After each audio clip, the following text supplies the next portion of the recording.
So we're now seeing signs. There's more aggressive regulation proposals are being done, executive orders. We're seeing all of this. Tighter tracking of your assets as well, purchasing power. Have you ever noticed when you go to the bank or you want to withdraw money and you have to fill out a form, for example, or if you want to make a payment, sometimes they're there to protect you as well, the banks. But you can also see the signs that if you want to make a payment, that they're wondering, oh, this is going out of the country, why is this? So there's more tighter tracking happening now, for example. The digital ID systems are being discussed to really talk about your asset ownership as well. So they want to really trace your money, and it's programmable money as well. It's called the controlled money. So in the chat, type no thanks if you don't want the feds tracking every transaction that you make. It's okay to protect your money, and if someone is, using your money, then yeah, you do want to be, notified so that it gets stopped and blocked, for example. But if it's you making a genuine transaction, then, there's something wrong here.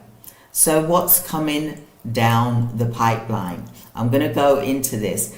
There's the Senate Bill 686 could eventually reach precious metals through anti-money laundering expansions, for example.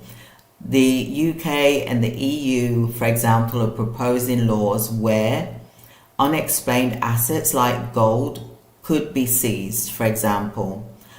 More banks are flagging silver and gold purchases, for example. So like when you purchase gold and silver, for example, you may have to fill out a form of, the person's name, address, etc., for example.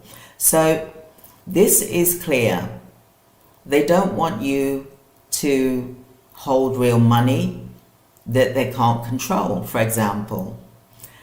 Let's look at this and let's talk about this, okay? So we're seeing more and more states actively participating in the monetary, bringing back the monetary renaissance, for example.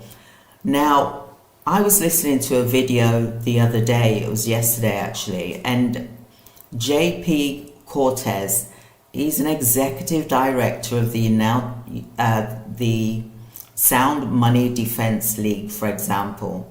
He recently spoke about this with Daniela Cambone about how US states are fighting back, pushing for real monetary freedom, for example. Now, he explained that there's several states are removing taxes on gold and silver, which is brilliant, right? Recognizing metals as a legal tender again. Now, there's quite a few states in America that are recognizing, gold, for example, as legal tender, and like how it was in the old days. And I did do a video about this a couple of days ago as well. Building laws to protect sound money, for example, and personal financial sovereignty. So let's look at some examples of this.